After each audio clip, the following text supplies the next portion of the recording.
Tonight we get to hear from a good friend of TNL.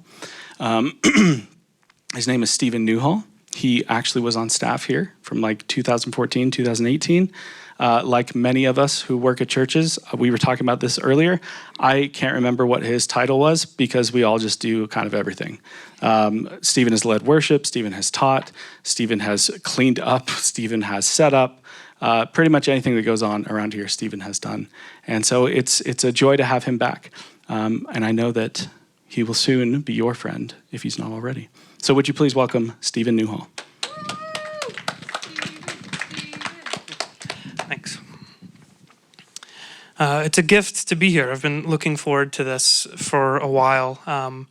It was 11 years ago this month that I first stepped into TNL, and I shudder to imagine what life would look like had I not made that decision. At the time, I was in seminary, an angsty deconstructionist, and I was pretty sure that the local church was a pretty tired institution, no longer a viable mechanism for making Jesus known. And then I became a part of TNL, and I was mentored by the people here, and I participated in the life of this church, and all of my ideas were changed. It turns out that when Jesus said his church is the hope of the world, he was pretty serious about that, and I got to experience that here at TNL. So I don't know really any of you, but I feel like we share a spiritual heritage because all of our lives have been marked by this place. So I've been really looking forward to coming back and speaking with all of you. So thank you for having me. Tonight, we are going to saunter into one of the least familiar corners of Scripture. But in doing so, we will stumble across one of the most consequential and significant and familiar texts in the history of the global church, and that is the Ten Commandments.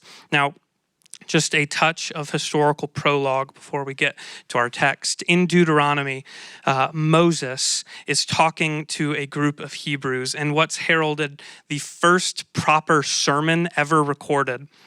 And Moses is talking to this generation of people who are quite literally standing on the banks of the Jordan River, and they're about to cross the river into the land of Canaan, and for the first time established a settled home for themselves. They were released from slavery 40 years prior, and they'd been wandering in the wilderness, and now they stand on the cusp of a permanent dwelling of their own. But the thing is, neither their parents' generation nor Moses is going into the land of Canaan with them. It's just them. It's just the hearers of Deuteronomy. And so they're tasked with doing something they've never done before, and that's constructing a society, forming a functional environment. And so the book of Deuteronomy is a series of laws and advice. Really, it's a society construction kit, more or less, that Moses is giving to these people, saying, when you get into Canaan and you're trying to figure out how do we organize life? What do we do? How do we order society?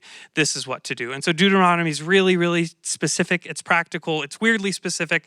They even talk about like building code. But there's advice for a judicial system, for a penal system, rules for warfare, how to choose leaders from amongst you. But central to all of this, above and against all of this, the most singular thing he wants them to remember is the Ten Commandments. Okay, so with this in mind, hear now a reading from Deuteronomy 5. Then Moses called all the people of Israel together and said to them, "Listen, Israel, to the statutes and ordinances that I am about to deliver to you today. Learn them and be careful to keep them. The Lord our God made a covenant with us at Horeb. He did not make this covenant with our ancestors, but with us who are here today, all of us living now. The Lord spoke face to face with you at the mountain from the middle of the fire. I was standing between the Lord and you at that time to reveal the Lord's message to you because you were afraid of the fire and would not go up to the mountain." He said, and here are the Ten Commandments. "I am the Lord your God, he who brought you from the land of Egypt, from the place of slavery. You must not have any gods besides me. You must not make for yourself an image of anything in heaven above, on earth below, or in the waters beneath. You must not worship or serve them, for I, the Lord your God, am a jealous God. I punish the sons, grandsons, and great-grandsons for the sins of the fathers who reject me. But I show covenant faithfulness to the thousands who choose me and keep my commandments. You must not make use of the name of the Lord your God for worthless purposes, for the Lord will not exonerate anyone who abuses his name that way. Be careful to observe the Sabbath day, just as the Lord your God has commanded you. You are to work and do all your tasks in 6 days, but the seventh day is the Sabbath of the Lord your God. On that day, you must not do any work. You, your son, your daughter, your male slave, your female slave, your ox, your donkey, or any animal, or the resident foreigner who lives with you, so that your male and female slaves, like yourself, may have rest. Recall that you were slaves in the land of Egypt, and that the Lord your God brought you out of there by strength and power. That is why the Lord your God has commanded you to observe the Sabbath day. Honor your father and your mother, just as the Lord your God has commanded you to do, so that your days may be extended, and that it may go well with you in the land that he is about to give you. You must not murder. You must not commit adultery. You must not steal. You must not offer false testimony against another. You must not desire another man's wife, nor should you crave his house, his field, his male and female servants, his ox, his donkey, or anything else he owns. The Lord said these things to your entire assembly at the mountain from the middle of the fire and the cloud and the darkness with a loud voice, and that was all he said. Then he inscribed the words on 2 stone tablets and gave them to me. Be careful, therefore, to do exactly what the Lord your God has commanded you. Do not turn right or left. Walk just as he commanded you, so that you may live, that it may go well with you, and that you may live long in the land you are going to possess. Friends, this is the word of the Lord. Okay, so what we have just heard is perhaps the most iconic piece of written communication in history. The 10 Commandments are the only component of the law that were, quote, written by the finger of God. Now, whether this is literal or an idiom doesn't really matter. Essentially, what it's saying is that these 10 commandments were uniquely dictated by the Father, and you can go ahead and throw them up on the screen. And I want them to just sit there for a minute, okay? Recently, I was at a Bible study with some members of my church, and we read through this passage. And as I was kind of teeing up conversation to talk about what we had just read, I asked the classic starter questions. What's interesting? What stuck out to you? What confused you? What do you disagree with? Whatever. And, as is often the case, there was a silence over the room as everyone kind of gathered their thoughts. And then one of my braver friends broke the silence, and he chuckled and he said, well, I'm for sure guilty. And, he said the quiet part out loud, right? Like on the whole, as we look at these lists, we can say, yeah, these are all agreeable. Who's going to have a problem with these? But map your story onto this standard, and it's decidedly less agreeable, right? Like James 2 tells us, for whoever keeps the whole law and yet stumbles at just one point is guilty of breaking all of it. And so then, while generally agreeable, we can all confess, who likes the thing that's going to condemn you, right? Like I love the fact that there are reduced speed limits in my neighborhood, that slow cars down around the area where my kids play. But then I positively detest the reduced speed limits in my neighborhood when I see flashing blue and red lights in my rearview mirror, right? Like it's the same idea. We can agree with all of these things in principle, but then it becomes much harder to celebrate the things that will ultimately testify against us. And I'd say the church, in our history, in our mixed and complicated history, we've coped with this uneasy feeling in a number of different ways, few of which have been helpful. And I would say the most common way we've coped with that feeling in the history of the church is just legalism, right? Like, well, okay, if these are the rules, and I'm afraid of what being on the wrong side of these rules feels like, well, I'm just going to make a rigid adherence to these things as such a staple of my personhood, right? Well, dare I say That following God because you are afraid of the alternative is not exactly what he had in mind for his people. None of us can really think of any healthy relationships that are predicated on fear alone. This is surely not how he wanted to be understood, and this is surely not how he introduced himself. I mean, consider rather his first introduction in Deuteronomy 5, where he says, I am the Lord your God who brought you from the land of Egypt, from the place of slavery. And I'd say, guys, don't miss the intensity and implication of this preamble, okay? Before God gives a single instruction, before a single commandment is uttered, he is the one who says, I have already acted on your behalf.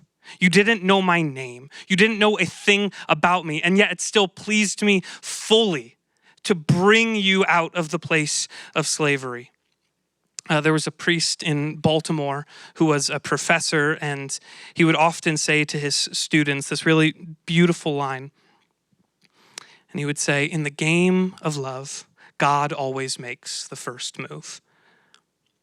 The law begins with a benevolent giver, which I think then helps us to understand, or at least maybe give space to consider that maybe the law itself is an act of grace. The law itself is a gift. And so just to prove I'm not making that up, let's get into it. So you have to remember, these 10 commandments were given to a group of people who had just a few months prior, in fact, just 50 days prior, were groaning from their bondage in Egypt, right?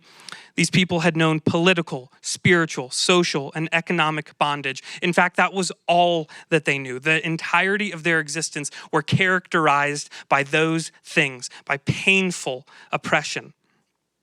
And now, liberated from that reality, how are they supposed to realistically organize their own community life? How could a newly liberated people preserve the benefits of their freedom and not simply revert to the only way of doing life that they had ever known? And if you think that can't be a real threat, right? Like, surely a liberated people wouldn't once again choose bondage, wouldn't put themselves willingly under the yoke of slavery. I'd have to say they did. They wanted that. Within one generation of their liberation, they wanted to go back to Egypt. Just another painful example of victims favoring their abuser. It happens all the time, right? We probably know those stories. And if they weren't ignoring God, they were constantly protesting his decisions. And I'd say the reality is they didn't yet know how to be free, right? They had only ever lived in a society where the strong preyed on the weak, and we know that we often tend to revert to the familiar, right? And that was their familiar reality. And so that's why these guardrails were a true act of grace for them. The theologian Christopher Wright says, although mostly framed negatively, do not, do not, do not, or in Old English, thou shalt not. We've all heard those. Although mostly framed negatively, the commandments have a strikingly positive function in protecting and preserving the blessings of freedom. And he ends by saying this: the law's purpose was not restrictive, but protective. And I think the best way that we can see the protective elements of these all-important laws is by comparing them to the lived experience of these newly liberated people in Egypt. And so I'm going to go through them quickly, but there we go. Right off the top, in Egypt, there existed this pantheon of fickle gods, each one demanding to be worshipped and served in a different way. Lots of sacrifices offered to these many, many gods who all had different ideas. Well, relative to that, this new covenantal liberating God says, you don't have to do that anymore. No other God before me. In the same way, they would likely in Egypt have all had these small carved household idols that they would offer sacrifices to for blessing over their home. They would give from the little that they had to this wooden sculpture inside their house. And again, this God is saying, you don't have to do that anymore. I will provide for you. Before the Exodus, they had no idea who he was. When he liberated them, he revealed his name to them, which is such a personal and intimate thing. for the Creator God to tell them his name. And so now he's saying, don't take it insincerely. Don't misuse my name. Don't act like we're not in the relationship we're in. In Egypt, the single most defining feature of their life was hard, unrelenting labor, and now they are told to rest from their work and extend that rest to everyone who comes under their care. In Egypt, they had been victims of state-sponsored genocide multiple times, mothers quite literally having their children taken out of their arms and drowned in the river. And now, relative to that, they are told value, protect, uphold each other's lives. In Egypt, they had been exploited and robbed the fruits of their own labor, and now they're told, honor someone else's property. In Egypt, they were victims of structural injustice, a place where their word meant quite literally nothing. And now they're told avoid falsehood, act justly with one another. And then in Egypt, sexual abuse was all too common. Far too often, their women and men were subjects of the whims of their captors. And now they're told, practice sexual integrity with one another. These 10 commandments were intended to help them unlearn this way of doing life and safeguard them from returning to that pattern. And so I'd say every one of these commandments reveal God's wisdom to direct the lives of his people in every age. Every one of these commandments indirect God's direct interest in uprooting patterns that would destroy our communal lives with one another and instilling virtues that would rather cause us to thrive with one another. And I have to say one more thing in this section, because not for nothing, this would have been the first time that these people had ever encountered a God who cared at all about the way they treated one another. Like I said, there was a pantheon of fickle gods in Egypt. They'd encounter a pantheon of fickle gods in Canaan. All wanted to be served in particular ways. It was all about what the gods can get from their adherents. But never had they encountered a God who cared about the way we interacted with one another. Surely they would have thought, what kind of God is this? One who cares about the way I treat my neighbor? One who cares about the way I treat the resident foreigner who comes across my home? I've never known a God like this. A God who uses law to preserve freedom. Okay, so that's a brief survey of the content of the 10 commandments, but there's something else arguably more important going on here. And it's something that's rarely discussed, but it's something that we have to see anytime we encounter Deuteronomy 5. In the ancient world, there was a common arrangement known as a suzerain-vassal treaty. Don't get too hung up on the words. Essentially what this was just a contract between a superior and a subject. And these contracts, these treaties would almost always appear after a ruler had conquered another people. And this treaty would then kind of establish the nature of their relationship with another. It would kind of outline what kind of society they would form with one another. And it was interesting. So all of these suzerain vassal treaties were organized and structured the exact same way. And you can see them on the screen. There was a preamble, a historical prologue, stipulations of the treaty, witness, blessings, and curses. Who cares, right? Why am I bringing this up? Well, in these ancient treaties, to follow this system, it was essentially, again, a conqueror saying, here's who I am, here's how I conquered you, here's how you became part of my kingdom, here's what you'll do for me, and here's what will happen if you don't. Spoiler, it's bad. The 10 Commandments, strangely enough, purposely follows this same treaty format, but in a really intentionally unique way. And we can see it in Deuteronomy. Preamble, I am the Lord your God. Historical prologue, not one who conquered you. That's not how we came into relationship with one another. Our knowing each other was not initiated because I subjected you. Rather, I chose you. I rescued you. The historical prologue of our relationship with one another is me not acting to bring you under my heel, but me acting to bring you under my wing. I love you. What are the stipulations? Here's 10 commandments, these laws that will preserve the freedom that I've gifted you. And then just to put a bow on this ancient treaty formula, we even have the witness section. The Lord said these things to your entire assembly. Every one of you standing on the banks of the Jordan River heard the voice of the Lord saying these things. And then you heard it at the end of our texts. Walk just as he has commanded you, so that you may live, that it may go well with you, and that you may live long in the land you're going to possess. This treaty is just saturated in favor and goodness and kindness. But be that as it may, just noticing these things, is it anything more than just interesting, right? To observe that the 10 Commandments follows an ancient treaty formula, is that just, fun bar trivia, or is there something else here? Why am I bringing this up at all? Well, because there's one final element in the establishment of one of these suzerain vassal treaties that we all need to understand, and I think gives color and texture even more so to our text.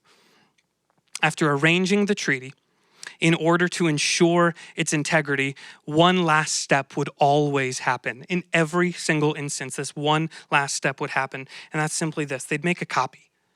They'd make a copy of the treaty, always. One copy given to the superior, one copy given to the subject. And that way both could be held properly accountable for their end of the arrangement, right? And that's how we do contracts today, right? You sign a mortgage, you sign any contract, both parties get a copy. And that's, again, to ensure the integrity of the agreement. Could you imagine how easily these agreements could be corrupted if one party was working off memory and the other party was working off of a document? Making copies keeps us both accountable to our sides of the agreement. Why is that important here? Well, it's possible that the 10 Commandments were written on 2 tablets the way we've maybe sometimes envisioned them. 5 on one, 5 on the other. I don't know. I haven't seen them. But it's far more likely that the reason the text makes special mention of the fact that God inscribed his law on 2 tablets is because they were duplicates, right? 2 copies of the same law, one for God to keep him accountable and one for the people to do the same. However, rather than then giving the people their copy, Moses, at God's instruction, does something truly fascinating with these 2 duplicate copies of the law.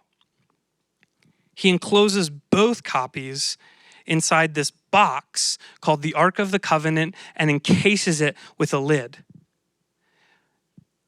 Now, if the goal is accountability to your end of the agreement, why put both away in a box, right? Wouldn't it have been so much more helpful and valuable to put their tablet of the law on display in the middle of their camp? Very few of them were literate, but surely the visual would have been enough, right? Why close it away?